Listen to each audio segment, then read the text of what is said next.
말씀의 제목은 큰 기쁨을 위해입니다. 옆에 분에게 이렇게 축복하면 좋겠습니다. 큰 기쁨이 있으실 것입니다. 제가 월요일날 신방을 가려고 하는데 시계가 안 보이는 거예요. 그래서 이 시계가 도대체 어디 있나 생각을 하는데 찾아도 안 나오는 거예요. 그래서 이게 도대체 분명히 놓은 데는 딱 두 군데밖에 없거든요. 바지에 아니면 상의에 넣거든요. 그래서 분명히 바지를 뒤졌어요. 뒤져서 털었거든요. 털었는데도 시계가 안 나오는 거예요.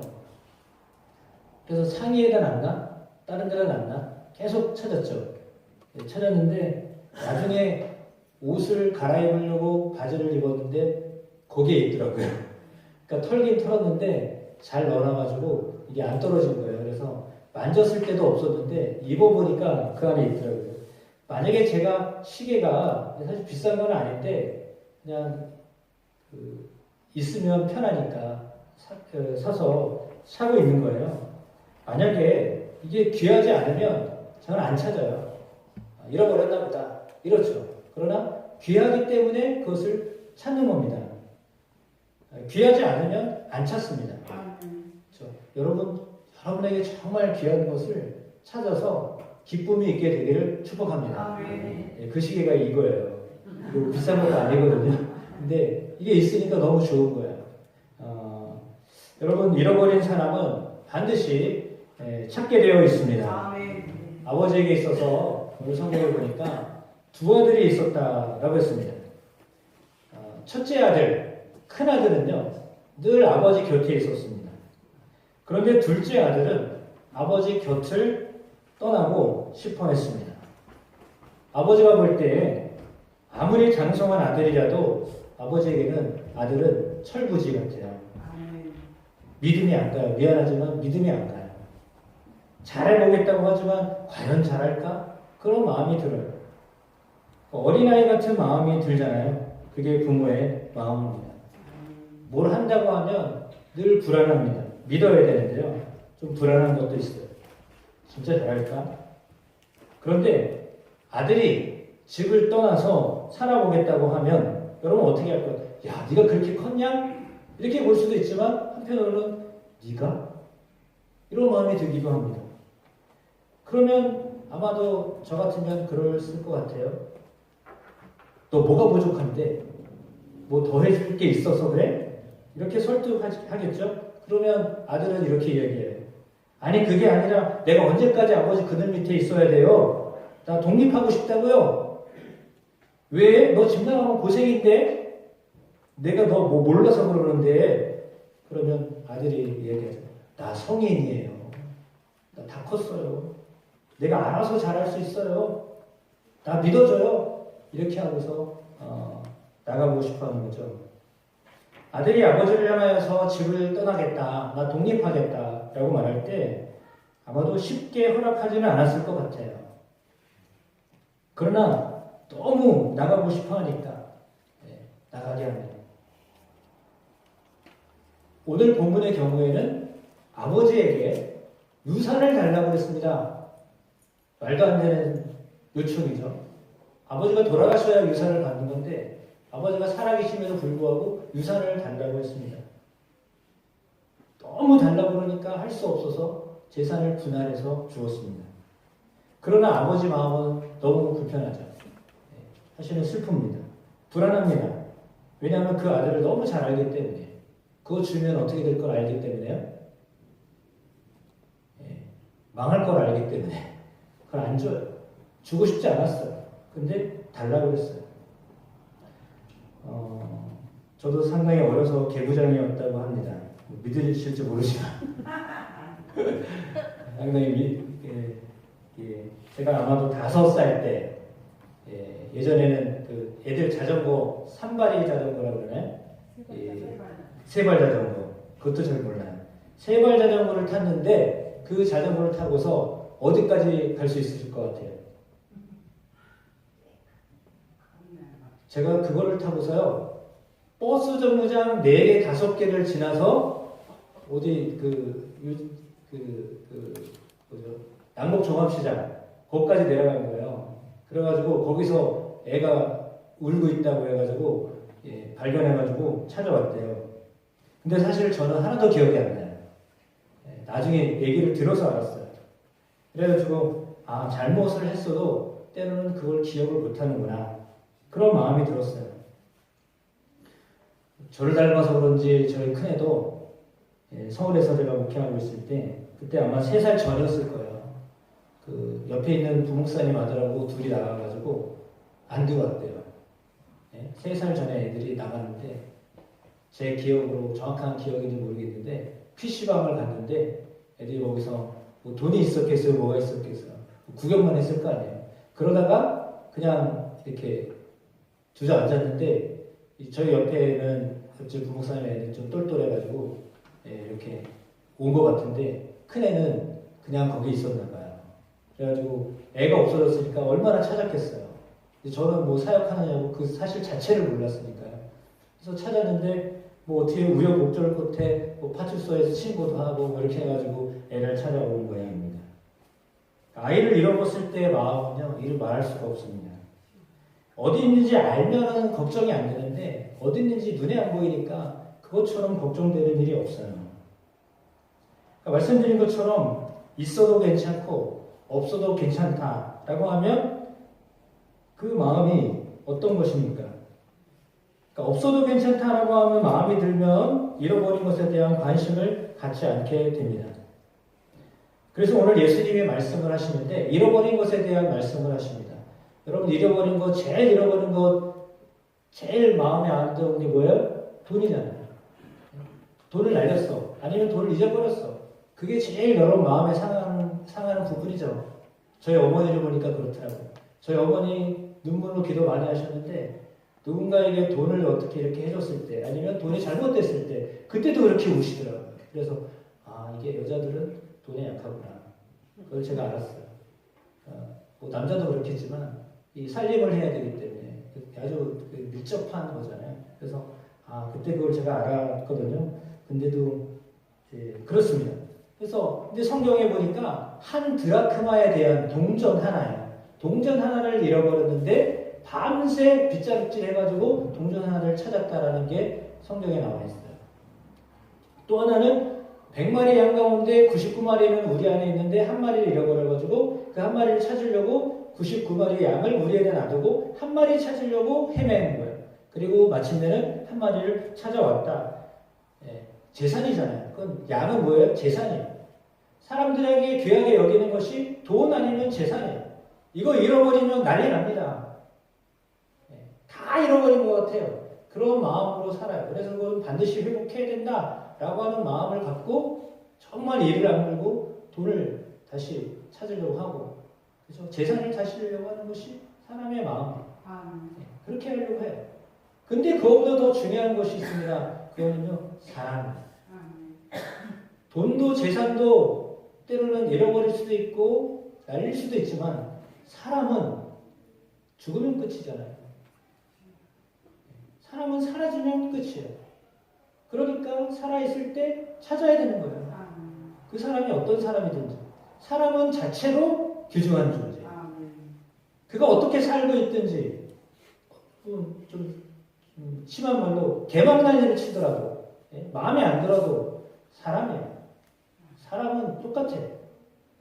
한 사람 한 사람이 다 중요한 사람이에요. 중요하지 않은 사람이 한 사람도 없어요. 오늘 성경에 두 아들이 나왔는데 큰아들은 집에 붙어 있어서 열심히 아버지를 도왔던 사람이에요. 그러니까 사실은 아버지가 든든한 아들이죠. 근데 둘째 아들은 말씀드린 것처럼 아버지에게 유산 달라고 해가지고 집을 나갔습니다. 아예 멀리 외국으로 나갔습니다. 그러니까 그 둘째 아들은 사실은 완전히 불효막심한 아들이죠. 나가서 어떻게 됐겠습니까? 자기가 아버지가 살아계신데 살아있는 아버지의 유산을 강제로 달라고 해가지고 나가서 아버지의 그늘 아래서 사는 게 아니라 바깥에 나가서 살았는데 그 아들이 잘 되겠어요? 잘 될 리가 없죠. 당연히 힘겨운 삶을 살 수밖에 없었을 것입니다. 그런데 그 아들이 돌아오는 계기가 있었어요. 그 계기는 뭐냐면 친구들을 새기고 술을 마시고 재산을 다 날려버리고 이제는 자유의 아니라 종으로 살아야만 했어요. 하루하루 먹어야 사니까 그 먹으려고 하는데 자기를 받아주는 회사도 없는 거죠. 직장도 없는 거죠. 일자리도 없는 거죠. 그래가지고는 안 되겠다. 내가 종의 신분을 가져야 되겠다. 종이 되면 그래도 입에 풀칠하고 살지 않을까. 라고 해가지고 종의 신분이 되기로 마음을 먹었어요. 그래서 남의 집 살이를 하기로 했습니다. 그래가지고는 그 집에 들어갔는데 이 집주인은 이 둘째 아들에게 저 들에 나가가지고 돼지를 치라는 거예요. 유대인들에게 있어서 돼지는 부정한 동물이에요. 그거는 근처에 가도 안 되는 동물이에요. 그런데 그걸 치라고 하는 거야. 자존심 얼마나 상해요? 그러나 자존심 상해도 먹고 살아야 되잖아요. 그래서 그 돼지 치는 일을 했어요. 돼지 치는 일을 했는데 돼지가 먹는 그 쥐 없는 배도 안 주는 거야. 자기한테. 누구 하나 그거를 거들떠주는 사람이 없는 거예요. 그러다 생각을 하는 거예요. 차라리 내가 이렇게 살지언정 내 아버지 집에 가면 아버지는 나를 최소한 종으로 받아들이면 먹을 거는 먹고 살지 않을까. 그런 생각이 들어온 거죠. 그러니까 지금은 둘째 아들이 상황이 어떻게 된 상황이냐면 종이 된 상황이에요. 아들이 아니라요. 자기 스스로가 나는 이제 종이다. 아들이 아니라 종이다. 라고 생각하고서 아버지에게로 돌아가는 게 차라리 현명한 선택이거니 라고 생각이 되어졌어요. 그리고 얼마나 고민을 할까요? 아버지한테 강제로 돈 달라고 해서 뺏어왔는데 그 아버지 밑으로 다시 들어가는 게 자존심이고 반박해 주는 것도 아닌데 자존심 때문에 그거 못 들어가겠다. 얼마나 갈등이 왔을 거 아니에요. 그죠? 아무도 자기를 받아주지도 않고. 근데 가면 되는 거잖아요. 네. 그 아버지에게는 가면 아버지는 자기를 아들이 아니라 종이로라도 내박치지는 않겠지. 그런 믿음이 생긴 거예요. 그러니까 아들의 믿음이 아니라 종의 믿음이 생긴 거죠. 우리 아버지는 적어도 우리 종들에게 한 거 보니까 나를 종으로라도 받아주겠지 라고 하는 종의 믿음이 생긴 거예요. 그 종의 믿음이 생기니까 아버지에게로 가기로 마음을 먹었습니다. 근데 그 아들을 아버지는 나가면서부터 기다렸어요. 왜요? 아들을 너무 잘 알기 때문에. 때로는 속아줘요. 속아주거든요. 잘못하는 걸 뻔히 아는데도요, 속아줘요. 왜요? 그의 자유를 인정해주기 때문이에요. 하나님은요, 우리가 잘못 살아도, 여기서 말하는 잘못 살아간다는 말은 부지런히 살지 않는다는 말이 아니라 믿음으로 안 살아도 그 얘기예요. 믿음으로 안 살아도 우리가 자율적으로 사는 것을 하나님이 원하세요. 그래서 자유를 주시는 거예요. 내가 믿음으로 살든지 믿음으로 살지 않든지 그거는 자유로 하나님 우리에게 허락하시는 거예요. 그래서 마음대로 살 수 있어요. 내가 믿음을 선택하든지 믿음을 선택하지 않든지 상관이 없어요. 왜? 하나님 우리에게 선택할 수 있는 자유를 주셨기 때문에. 그래서 그 자유대로 살아가는 거예요. 근데 그 자유롭게 살아가는 것이 하나님을 이렇게 의지하고 살아가지 않고 자기의 힘으로 살아가는 거잖아요. 자기 힘으로 살아보겠다. 라고 해서 자유로 선택하고 하나님을 믿지 않고 살아가는 거잖아요. 자기 힘을 의지하든지, 자기 재능을 의지하든지, 자기 능력을 의지하든지, 아니면 그 다른 무언가를 의지하여서 살아가려고 한단 말이죠. 근데 그렇게 살아가다가 잘 되지 않았어요. 둘째 아들의 경우는 그런 비유를 예수님이 말씀하셨어요. 그러니까 세상적으로 볼 때도 실패하는 인생이에요. 죄인이에요. 실제로 예수님이 사랑하셨던 사람들은요, 종교 지도자들이 아니에요. 예수님이 사랑했던 사람들 셀이 죄인들이었어요. 종교 지도자들 눈에 볼 때는 저거 안 돼. 글렀어. 틀렸어. 구제받을 가능성 없어. 라고 했던 사람들을 예수님은 친구로 삼으셨어요. 그러니까 종교 지도자들이 볼 때는 이 사람 뭐야? 우리가 볼 때는 분명히 잘못된 거야. 라고 생각하는 그 사람들을 예수님이 사랑하셨다니까요. 우리가 생각하는 사랑하고 예수님이 생각하는 사랑하고는 격이 달라요. 그가 어떻게 했던지 예수님은요 사랑하셔요. 그가 실수를 했던지, 그가 실패를 했든지, 그가 고난을 당했든지, 그가 어떤 상황에 있든지, 심지어 뭐 예수님 핍박했던 사울 같은 사람도 예수님은 당신의 종으로 사도로 부르셨잖아요. 핍박하던 사람도 당신을 위해서 쓰는 사람이 되게 하셨잖아요. 그러니까 예수님이 사랑하시는 사랑은 우리가 생각하고 있는 사랑하고는 달라요. 이게 아버지의 사랑이에요. 아버지의 사랑은 형제들이 생각하고 있는 사랑하고 달라요. 사람과 사람들이 생각하고 있는 사랑하고 달라요. 아버지의 사랑은요, 어떻게 보면요, 그냥 무조건적인 사랑이에요. 덮어놓고 사랑하는 거예요. 그가 어떻게 살았든지, 그가 내게 어떤 손해를 받든지. 경제적으로 따져보세요. 자기 유산을 절반 떼어가지고 가서 성공한 게 아니라 쫄딱 망해서 왔어요. 그렇게 왔는데도 불구하고 그 아들을 맞이하는 아버지의 모습은 빨리 있는데도 뛰어갔어요. 그리고 그 아들을 깨워놨어요. 잘못했죠. 진짜 잘못했죠. 그럼에도 불구하고 그 아들을 빨리 가서 끌어안았어요.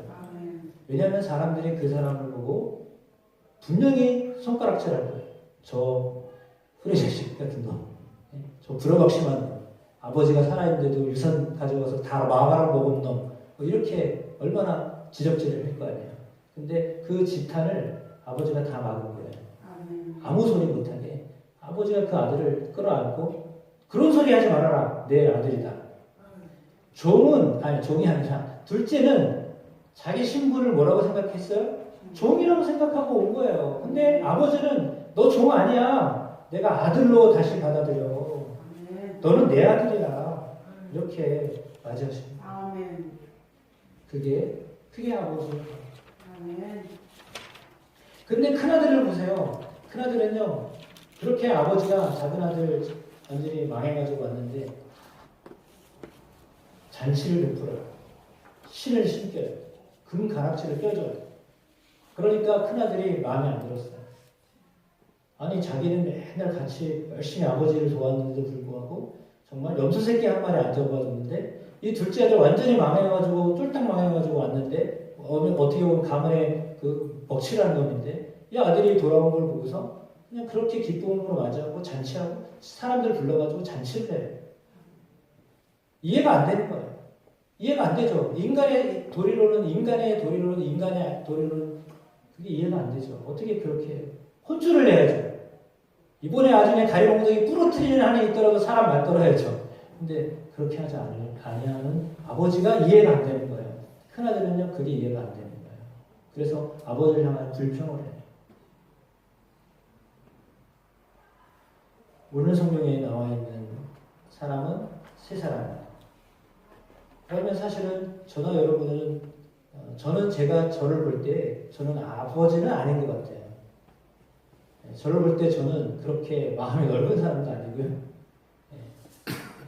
안 보면 안 보지 뭐 이런 마음이 제 안에 있지 그런 아버지는 아닌 것 같아요. 아직은 그런 것 같아요. 그러면 저는 사실은 둘째 아들도 아니고요. 큰아들이에요. 저는 큰아들이에요. 물론 집에서도 큰아들이지만 큰아들이에요.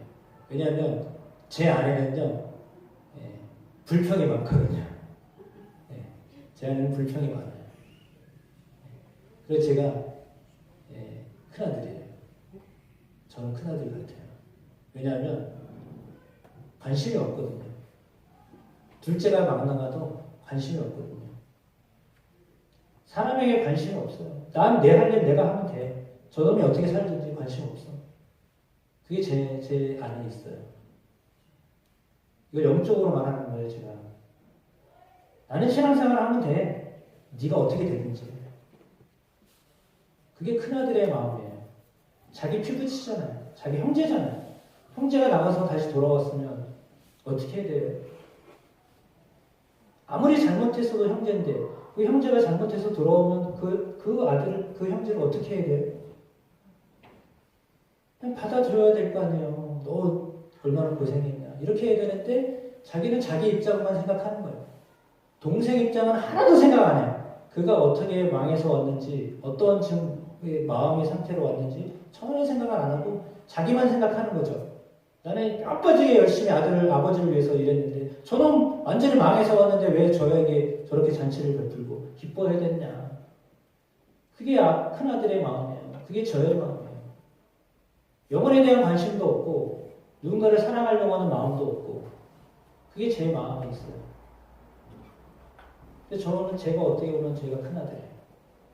그렇다고 둘째 아들처럼 용기 있게 막 뛰쳐나가가지고 막 이럴 용기도 없고요. 내 마음대로 살고 싶은 그런 마음도 없고요. 그런 용기도 없어요, 저는. 어떻게 보면 제가 큰아들이에요.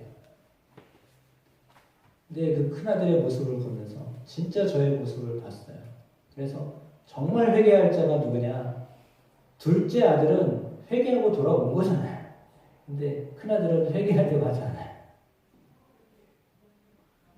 사랑하지 않아요. 오히려 비교를 해요.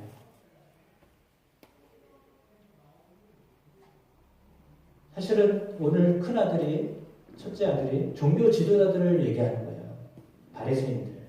바리새인들이 생각할 때 죄인들, 세례인들, 불법을 행한 사람들이에요. 예? 실제로 도덕적으로, 율법적으로 잘못된 사람들이에요. 돈 뜯어먹고 살았던 사람들이에요. 그리고 몸으로 죄를 지었던 창녀들. 진짜 잘못한 사람들이에요. 그런데 그 사람들을 받아들이는 예수님이 이해가 되지 않았어요. 왜 죄인을 받아들이느냐. 그러나 주님이 원하시는 것은 그런 죄인이 돌아오는 거예요. 그렇게 잘못 살았던 사람들이 돌아오는 것을 주님이 원하시는 거예요.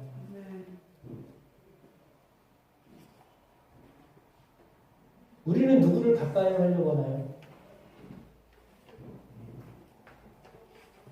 여러분은 누구를 가까이 하죠? 그저 나에게 잘해주는 사람. 근데 오늘 예수님은 그렇지 않아. 그렇게도 해야 되지만 그건 당연한 거고요. 가까이 있는 사람도 잘해주지 않으면 그거는 잘못된 거고요. 그러나 떨어져 나갔던 사람, 자기 마음대로 살아서 실패했던 사람, 상처받았던 사람, 아픈 사람들, 어쩌면 우리에게 손해를 입혔던 사람이잖아요. 아버지의 입장에서 경제적으로 따지면 손해 입힌 사람이에요. 아들은 그 둘째 아들을 받아들이면 안 돼요. 경제적으로 따질 때는 받아들이면 안 되는 거예요. 그 아들을 어떻게 받아요? 절반을 떼먹었는데. 근데 그것으로 보는 게 아니라 사람으로 보는 거예요. 한 사람으로 보는 거예요. 그가 어떤 잘못을 했든지 한 영혼으로 보아야 되는 거예요. 그게 하나님이 우리를 보시는 관점이에요. 여러분을 보실 때 어떻게 보시느냐? 한 사람으로 규준하게 여기시는 거예요. 네. 잘못을 하던 어긋난 길을 갔었던 하나님이 한 사람, 똑같은 한 사람으로 보시는 거예요. 하나님이 그 마음을 갖고요, 함께 즐거워하라고 하시는 거예요. 저도 전도를 정말 못하는 사람이에요. 목사인데도 전도를 잘 못해요. 근데요, 제가 겪었던 것 중에 제일 큰 기쁨은, 지금도 기억나는 게, 룸메이트를 전도해서 교회 한번 오게 했던 거예요. 그때 너무너무 좋았어요. 진짜로 좋았어요. 최고로 좋았어요. 가장 큰 기쁨이었어요. 하나님이요, 영혼이 돌아오면 하늘에서 잔치를 베푸시거든요. 한 죄인이 돌아오면 잔치를 베풀어요. 내 나갔던 아들이 다시 돌아왔다 라고 여기시기 때문에 나갔던 아들이에요. 다시 돌아와야 될 아들이에요. 근데 그 아들이 다시 돌아왔다고 해서 그 아들을 우리 온 것으로 인해서 너무너무 기뻐하는 거예요. 경제적으로 따지면 한 아들이 왔는데 그 아들이 해먹은 것보다도 베푼 게 훨씬 많은 거예요. 예? 그럼에도 불구하고 기쁨으로 맞이하는 거예요. 잔치를 베푸는 거예요. 그것이 하나님이 우리를 대하시는 모습이에요. 그래서 우리가 영혼을 살리면요, 우리 안에요 큰 기쁨이 생겨요. 하나님은 그거를 우리에게 맛보라고 하시는 거야. 기뻐해라. 너희가 큰 기쁨을 누려라. 영혼이 돌아올 때요, 마음의 기쁨이 오는 거예요. 하나님은 엄청 기뻐하세요. 한 영혼이 오는 것을 하나님 너무너무 좋아하세요. 그리고 그것을 함께 즐기라고 하세요. 기뻐해라라고 하세요. 그 기쁨이 여러분 안에도 있게 되시길 축복합니다. 그 기쁨을 가지라고 하시는 거예요. 여러분 안의 기쁨은 영혼을 구원할 때 와요. 그러면 잔치가 베풀어지는 거예요. 진짜로 기뻐요. 제가 오늘 제 아버님 예배드리고 성경 드릴 수 있어서 얼마나 좋은지 알아요. 우리 이 집사님 네이분 이렇게 오셔서 신앙생활 이렇게 하신다고 하셔서 등록까지 하신 것 때문에 얼마나 기쁜지 아세요? 아까도 누가 왔다 갔는데 잘 모르겠지만 여러분들이 올 때 정말 기뻐요. 저는 이 표현력이 별로 없어가지고 이게 잘 안 되는데 하나님은 정말 팔 벌려서 뛰어가면서 기뻐하시고 그의 상태가 어떻든지 둘째 아들의 상태가 어떻겠어요? 돼지 키우고서 그대로 왔으니 얼마나 냄새나고 더럽고 남노하고 볼썽상하고 그렇잖아요. 근데요 아무 관계가 없어요. 그냥 돌아왔기 때문에 기뻐하는 거예요. 그 마음을 하나님은 우리에게도 갖기를 원하시는 거예요. 그래서 여러분에게 영혼이 보여야 돼요. 돌아와야 돼요. 영혼이 보이셔야 돼요. 그러면 그 영혼을 향하여서 우리가 팔을 보일 수 있게 되는 거예요. 그렇게 살기를 원하세요. 그런 의미에서 여러분에게 오늘 선교회 모임 가질 때, 속회 모임을 가지실 때 전도 대상자 카드를 드릴 거예요. 구체적으로 그러면 나는 영혼을 어떻게 살아갈 것인가? 내가 품고 있는 영혼은 누구인가? 내가 무관심했던 영혼은 누군가? 내가 관심을 가져야 될 영혼은 누군가? 그거를 여러분 쓰셔야 돼요. 쓰셔야 돼요. 그래서 한 명이 되든지 두 명이 되든지 여러분 그 내가 관심을 가져야 돼요. 여지껏 무관심하고 돌보지 못했던 영혼들 그게 여러분 가족이 될 수 있고 여러분 친척이 될 수 있고 이웃이 될 수 있고 이렇게 되거든요. 근데 그 사람을 이렇게 쓰세요. 선교회 시간에 이렇게 쓰십시오. 그래서 위에 칸을 쓰시면 밑에 칸은 이제 제가 바닥 적어서 교회 보관하고 위에서 기도할 거예요. 그러니까 여러분의 마음에 내가 누구를 마음에 품어야 되겠다. 내가 무관심했던 사람이 누군가. 그 사람을 다시 내 마음에 품고 사랑해야 되겠다. 라고 하는 그런 결단을 할 수 있는 시간이 되어지기를 주의 이름으로 축복합니다.